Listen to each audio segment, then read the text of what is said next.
Bonjour, bonjour, qu'est-ce qui se passe Qu'est-ce qui se passe en ce moment? Je vois passer des trucs, moi ça me dépasse. Il y a des trucs que je comprends pas. Chez Urban, on continue à arroser des influenceurs TikTok manga en leur filant des comics gratos, tout ça. Je cours pas appeler les comics gratos, hein, je m'en fous. J'en ai au boulot, je peux les lire. Voilà, c'est pas le sujet. Le sujet, c'est que je trouve ça bizarre en fait. Enfin, bon, je trouve ça bizarre, mais j'arrive à le comprendre quand même parce qu'en fait, ce qu'ils visent, c'est le nombre d'abonnés. Mais en fait, ils envoient des colis de comics gratos à des influenceurs manga sur TikTok. On regarde leur compte Instagram, ils ont pas énormément d'abonnés. On regarde leur compte TikTok, bon là on a compris. Clairement, Urban a choisi son camp et ils ont choisi le nombre d'abonnés. Donc si jamais vous avez un TikTok sur la junk food ou sur euh, l'élevage des chevaux en Camargue et que vous avez plus de 10 000 abonnés, vous pouvez contacter Urban, je pense qu'ils vont vous envoyer des comics gratuits. Mais c'est à n'y rien comprendre. C'est à n'y rien comprendre. J'ai vu là un mec qui proposait de faire gagner un comics envoyé par Urban. Alors, Urban lui a envoyé un colis avec beaucoup de comics. Il y en a un qui lui a peut-être pas plu. Il a décidé de le faire gagner à sa communauté. Et c'est une communauté donc manga, parce que l'influenceur est un influenceur spécialisé dans Dragon Ball. Alors ça me fait marrer, spécialisé dans Dragon Ball. Toute sa vie tourne autour de Dragon Ball. Il n'y a pas lu d'autres mangas, peut-être, je sais pas.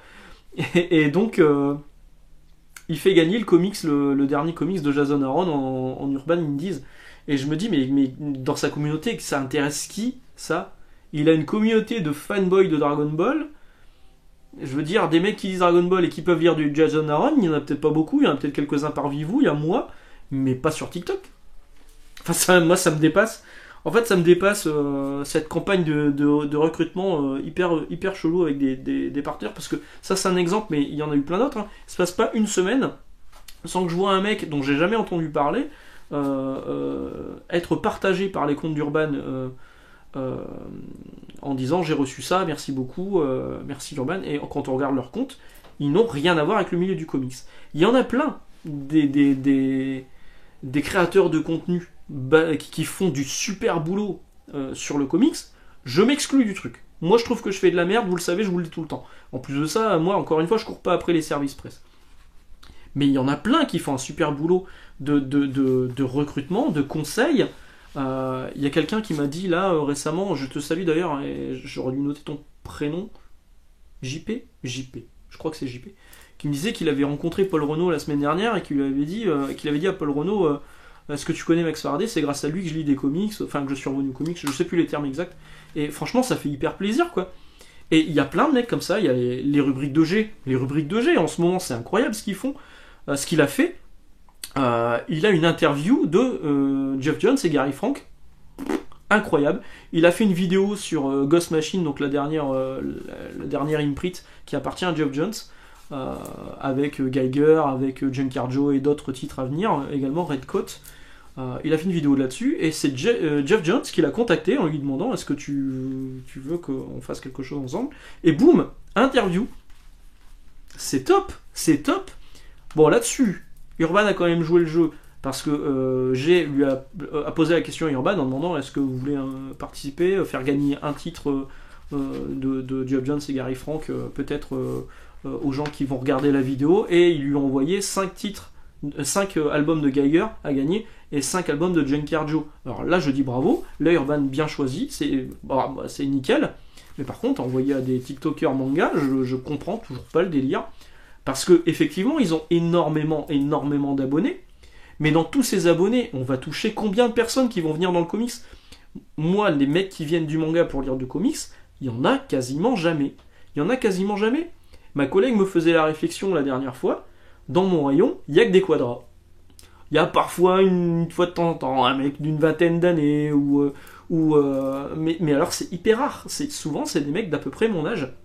Donc aujourd'hui, j'ai quelqu'un qui est venu pour me saluer parce qu'il savait que je travaillais là. Et c'est un gars de mon âge. Voilà, on a tous les mêmes références, machin, tout ça. Et il y a plein de créateurs de contenu comics qui font un super boulot de recrutement et de vulgarisation, d'aide pour se lancer dans le comics, parce que on dira ce qu'on veut, se lancer dans le manga c'est assez simple, il y a un numéro 1, voilà, c'est parti. On veut se lancer dans le comics, c'est quand même vachement plus obscur. Alors, il y a les collections Pocket et Nomad maintenant qui peuvent aider, Mais franchement, c'est beaucoup plus compliqué. Et je comprends pas du coup que on récompense des mecs qui n'ont strictement rien à voir et qui n'ont strictement rien à foutre du comics, parce que sinon ils se seraient intéressés avant, plutôt que des mecs qui font un job de qualité. Je comprends. Je comprends pas le délire. Et donc, au niveau du marketing, donc il y a effectivement Urban qui fait ce genre de choix qui me dépasse. Mais bon, bref. Mais il y a aussi, il y a aussi Panini, forcément. Il y a aussi Panini. Alors, qui eux n'arrosent pas des influenceurs à droite à gauche, mais quoique si, ils l'ont fait, pardon. Ils l'avaient fait sur quand ils avaient sorti Buffy. Ils envoyaient ça à une nana qui faisait des vidéos sur du maquillage. Mais là, on va parler d'autre chose. En fait, il y a Venom et Carnage Summer of Symbiote. Vous savez, ça sort en 3 albums. C'est dégueulasse, c'est de la merde. Ne lisez pas ça, c'est franchement nul. Et ils ont fait des éditions normales à 16 euros et des éditions collector en couverture dure à 22 euros. Ces éditions collector proposent une grande fresque réalisée par Gabriele Dell'Otto. Bon, on aime ou on n'aime pas. Moi, personnellement, je suis pas fan du style, mais ok, c'est plutôt sympa d'avoir fait ça. Et donc la grande fresque, si on veut l'avoir en entier, il faut acheter les 3 volumes en collector, et il faut les poser de façon à avoir le numéro 2, le numéro 1 et le numéro 3. Pourquoi ? Sans doute parce que l'illustration principale, le personnage central de l'illustration étant Spider-Man et Venom, ils l'ont mis sur la couverture du numéro 1. Et ensuite, donc si vous voulez la fresque en entier, c'est pas 1, 2, 3, c'est 2, 1, 3. Il faut les ouvrir en grand parce que c'est des wrap-around cover, donc c'est en entier. Sauf que on n'est pas sur du floppy. Vous savez, quand vous avez une illustration qui est en 2 volumes, j'essaie d'en trouver une, là j'aurais dû en préparer une. Quand vous avez une illustration qui est en 2 volets comme ça, sur un floppy, ça rend bien parce que c'est grand. Mais sur un album cartonné, il y a le dos qui est blanc. C'est débile d'avoir fait ça.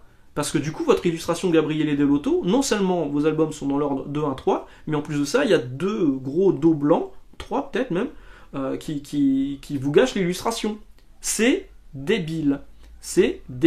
Pourquoi ne pas avoir proposé plutôt, pour l'achat des 3 volumes, d'envoyer une preuve d'achat ou je ne sais quoi, et puis de récupérer un poster des 3, ou enfin je sais pas, ou le mettre en bonus dans un des albums.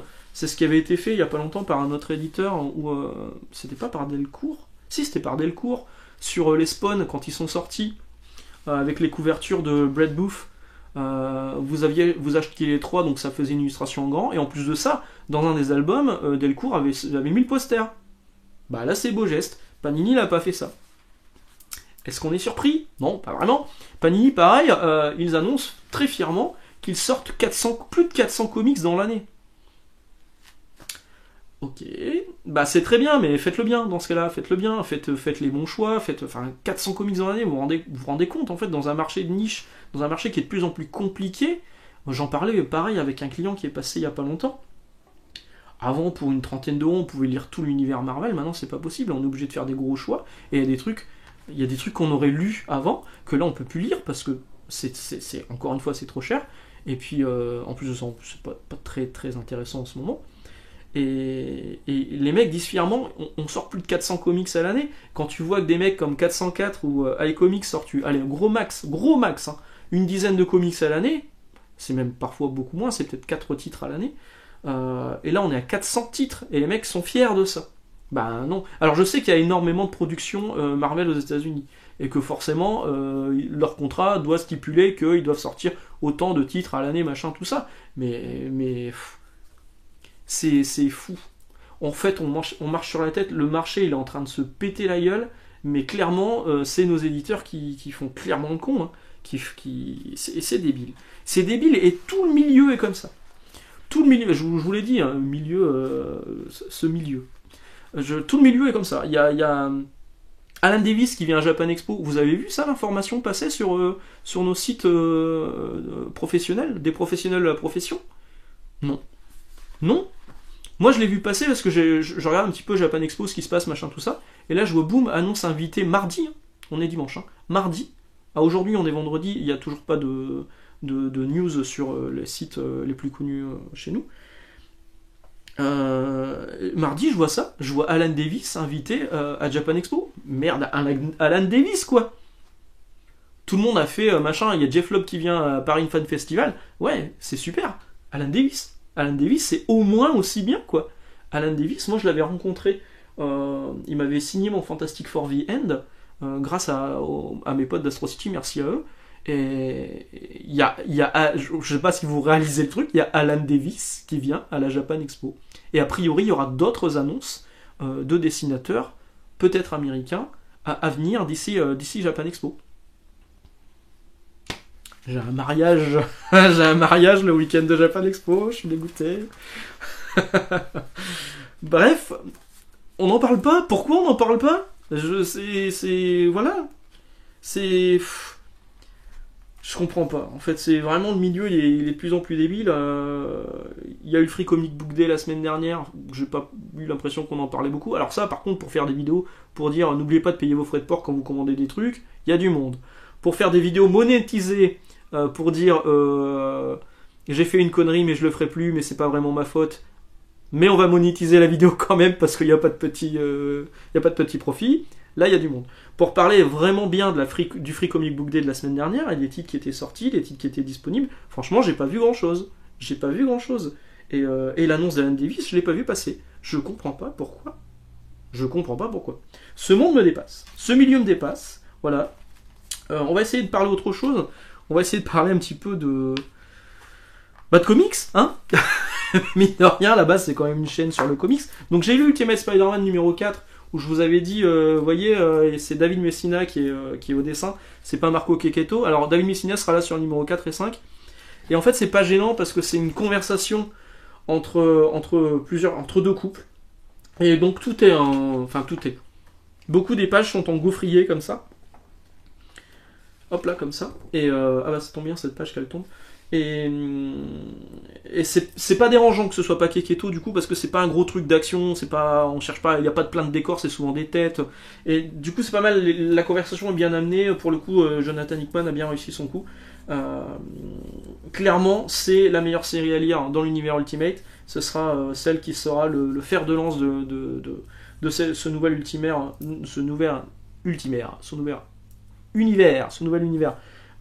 qui débarque dès la fin d'année là chez Panini pour 16€ et 22€ si vous prenez la version collector. Il y aura même une édition spéciale chez Pulps avec des ex-libris.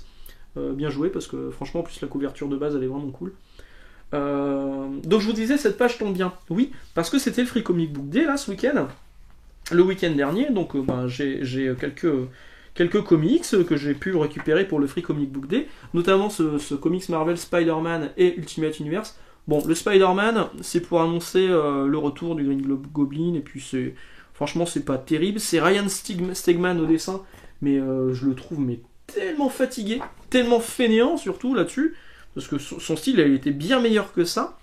Mais surtout, le truc qui m'a le plus intéressé, moi, c'est ça. Hop là. Je vais pas vous faire voir ça serait spoilé. Où est-ce qu'on voit les pages de début? Donc, bref, c'est ça. C'est Ultimates. C'est Ultimates par Dennis Camp et Juan Frigueri, que je ne connaissais pas, et je suis rassuré. Je vous avais dit, moi, Ultimates, j'ai peur. Ça sort au mois de juin, là, en VO. On voit la publicité ici. J'ai peur de ce que ça va donner. Je suis plutôt rassuré parce que j'ai l'impression que là, sur ce qu'on a vu, le scénariste Frigueri, c'est ça? Putain, je vais jamais retenir son nom. Bref, non, Dennis Camp. J'ai l'impression qu'il a vraiment compris où voulait aller Hickman, qu'il a vraiment bien digéré ce qu'avait fait le Maker et ce que veut faire Iron Lad, le Iron Man de cet univers-là. Il y a d'ailleurs des petits passages, de petits dialogues qui sont plutôt bien sentis quand on connaît déjà les personnages de l'univers classique et qu'on compare avec leur version de ce nouvel univers Ultimate. Donc j'ai trouvé ça vraiment cool. Et du coup j'ai plutôt hâte. Voilà, j'étais plutôt sceptique et j'ai plutôt hâte. Il y a aussi quelques pages sur Venom, des pages qui sont plutôt jolies, mais on nous fait le coup de franchement c'est un copier-coller. Voilà, pouf. C'est qui ça? C'est Cable. Non, c'est pas Cable, mais c'est la même délire. Hein. le même délire. Je comprends pas. Donc ce Free Comic Book Day Spider-Man Ultimate Universe, si vous lisez l'Ultimate Universe comme moi en version en floppy, celui-ci il est indispensable. Après je pense qu'il sera inclus dans les trade paperback comme c'est souvent le cas. Et puis on l'aura certainement dans la version française qui sort en fin d'année. Mais ouais, celui-ci il est vraiment indispensable. Beaucoup plus dispensable, celui-ci, Street Fighter versus Final Fight. Bon, vous savez l'amour que j'ai pour les jeux de combat. Et pour Street Fighter 6, là, ces derniers temps, Akuma vient d'être annoncé. Akuma ou Gookie, selon la version que vous préférez. Et je suis chaud. Je suis chaud patate. Et donc là, c'est Street Fighter contre Final Fight. À savoir que, à la base, il y a eu Street Fighter 1. Final Fight et Street Fighter, c'est dans le même univers, en fait. Voilà, il y a des personnages de Final Fight qui apparaissent dans Street Fighter. Et c'est vraiment cool. Bon, c'est clairement très dispensable, mais c'est un comic complet qui a un peu une numéro 0 prélude de ce que sera la série Final Fight à venir dans pas longtemps chez Udon Comics. Donc, il y avait ça. Mais surtout, il y avait ça. Voilà. Les premières pages du projet Paul Renaud, disponible. Donc là, c'est une collaboration entre les éditions Black and White et la librairie Comic Zone de Lyon. Et ce fascicule pour le Free Comic Book Day était disponible dans d'autres librairies qui sont partenaires. Elles sont notées ici, vous voyez, il y a Plein Rêve, il y a Astro City, évidemment, Central Comics, Comic Zone, Comptoir du Rêve, Evil One Comics, Excalibur, Les Fictionnautes, L'Antre du Snurgle. Voilà, et donc là on voit les premières pages juste en noir et blanc, donc ancrées déjà, par Paul Renaud, et elles sont incroyables. Merci Paul. Elles sont top. Vraiment. Je trouve ça tellement bien, quoi. Je sais qu'il y aura une édition noir et blanc. Et... En fait, pour tout vous avouer, je n'ai pas participé à la campagne alors que je vous ai fait chier avec ça. Parce que je me suis dit, je vais les acheter chez Astro. Je vais les prendre chez mes potes d'Astro City. Parce que ça me semble de bonne guerre. Et j'avais vu que la campagne était quand même partie sur les chapeaux de roue. Franchement, si ça avait été une galère, oui, j'aurais clairement participé sur le truc. Mais là, bon, ils n'avaient pas tellement besoin de ma tunasse. Donc je me suis dit, je vais les acheter chez Astro. Ils sont déjà réservés quand ça va sortir chez Astro. Et ce sera avec plaisir que je vais les lire parce que franchement, ça déglingue. Ça a l'air hyper bien. Donc ça, c'était pareil pour le Free Comic Book Day. Disponible. Il y en a peut-être encore dans vos librairies. N'hésitez pas à leur demander. Mais alors, vous allez me dire, j'ai chopé tout ça, mais j'ai pris autre chose. Parce que j'ai pas pris que des trucs gratuits. Évidemment, j'ai pris un truc payant. Voilà. Deadpool, Wolverine, World War Free. Alors, en fait, c'est pas World War Free, c'est Wade Wilson Free. Voilà. Quand on lit l'histoire, c'est ça. L'histoire, elle est bateau. Le dessin à l'intérieur, c'est du Adam Kubert, mais qui se foule pas trop. Voilà. Mais même un Adam Kubert qui se foule pas trop, c'est plutôt joli. Hop. Donc c'est Wolverine qui est envoyé sur la piste d'un mec qui a tué des gens au Canada. Il se retrouve en pleine bagarre où il y a déjà Deadpool qui est présent sur place. Du coup il va s'en mêler. Les deux, Wolverine peut pas saquer Deadpool. Et donc les deux vont se retrouver à faire équipe. Il y a cette scène dans le bar qui fait penser à toutes les scènes qu'on a pu... le trailer qu'on a vu dans le film à venir. Évidemment c'est en lien avec le film. C'est sorti par rapport au fait que le film sort cet été. Le numéro 3 sera sorti au moment où le film sera dispo. Il y aura sans doute un trade paperback rapidement derrière. Il n'y aura que 3 numéros sur cette mini-série. Là, c'est la variante cover de Rob Liefeld. Et c'est incroyable. Oui, il n'y a pas de pied, mais regardez, l'anatomie est correcte. C'est très beau. Enfin, moi, j'aime beaucoup. Je suis hyper content d'avoir cette variante de Rob Liefeld. Et s'il y a des variantes de Rob Liefeld sur le numéro 2 et 3, évidemment, je serai preneur. Qu'est-ce que j'ai chopé aussi cette semaine? Alors, évidemment, il n'y a pas beaucoup de VF. J'ai eu ça, Firepower tome 6, c'est le dernier numéro de Firepower. Ça part un petit peu en couille à un moment quand même, mais il y a un épisode qui est extrêmement touchant avec le grand-père et des lettres qui sont envoyées au grand-père du petit-fils. J'ai trouvé cet épisode vraiment cool. Et puis la fin surtout, qui a un magnifique clin d'œil au tout début de Firepower. J'ai adoré. La série globalement elle est vraiment bien. Pas sûr qu'elle fonctionne extrêmement bien en France, mais si vous la connaissez pas, c'est du très bon Kirkman, c'est du merveilleux Chris Samney. Vraiment, vous devriez aller sur Firepower. Il y aura que 6 volumes, que 6 numéros. Le 5e sort en VF là bientôt, et le 6e donc là est déjà sorti aux États-Unis. Et vraiment, je vous recommande Firepower. Voilà. Je vais vous laisser là. Je ne sais pas encore de quoi je vais parler la semaine prochaine. Peut-être de Batman White Knight, parce que je vais sans doute le lire ce week-end, on verra. Et peut-être d'un vieux truc, parce que les vieux trucs, vous aimez bien aussi, comme moi. Allez, bon dimanche, ciao.